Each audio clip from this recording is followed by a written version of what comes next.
துவாரகமாய். துவாரகமாய் பத்தி ஒரு சில விஷயங்கள் உங்களோட ஷேர் பண்ண வந்திருக்கேன்.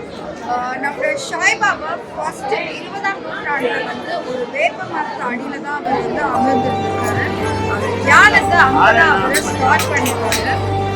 அதுக்கப்புறம் நாளடைவுல இயற்கை சீற்றங்கள் காரணமாக அவரோட சூழ்நிலை காரணமாக அவர் என்ன பண்ணிருக்காரு, அவருடைய மசூதியில ஒரு பாலடைஞ்ச மசூதிக்கு மாறியிருக்காரு. அதுக்கப்புறம் அவரோட போதனைகள் தியானம் எல்லாத்தையுமே அங்கேயே அவங்க வந்து ஸ்டார்ட் பண்ணியிருக்காங்க. ஸோ அதுக்கு பேர் தான் நாளடைவுல வந்து துவாரகமாய் அப்படிங்கிற ஒரு பேரும் சூட்டப்பட்டிருக்கு. இப்ப நீங்க எனக்கு பின்னாடி ஒரு போஸ்டர் பாக்குறீங்க. யதார்த்தமா தாங்க, ஜஸ்ட் எல்லாரும் போயிட்டே இருக்காங்க. யதார்த்தமா எனக்கு பின்னாடி ஒருத்தர் நின்னாரு. கஷ்டமா நம்ம சாய்பாகவே இருக்கிற மாதிரி இருந்தது.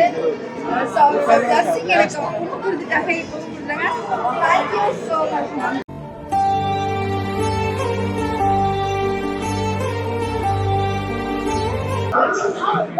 ரொம்ப ஹாப்பியான ஒரு மூமெண்ட். இந்த ஒரு வாய்ப்பு வந்து யாருக்குமே கிடைக்காது அவ்வளோ சீக்கிரமா. எங்களுக்கு இந்த பிள்ளை யாத்திரை பயணத்தை வந்து ஏற்பாடு செய்து கொடுத்த தான் மிகப்பெரிய தேங்க்ஸ் சொல்லிக்கணும். இந்த டைம்ல வந்து நிறைய விஷயங்கள் கூட ஷேர் பண்ண போறோம். எனக்கு தெரிஞ்ச விஷயங்கள் கூட பேச போறோம். மீண்டும் நம்ம வந்து நெக்ஸ்ட் அடுத்தடுத்த பிளேஸ் தான் நம்ம வந்து போகணும். ஸோ அதுக்கு முன்னாடி நம்ம வந்து துவாரகமாய் பத்தி நிறைய டீட்டெயில் சொல்லியாச்சு. அவர் வந்து பாத்தீங்கன்னா அவர் என்னென்ன பண்ணாரு, எங்க போனாரு, என்னென்ன விராட்லாம் பண்ணாரு அப்படிங்கறத சீக்கிரமா நம்மளோட ஷேர் பண்ணுறேன். வாங்க போலாம்.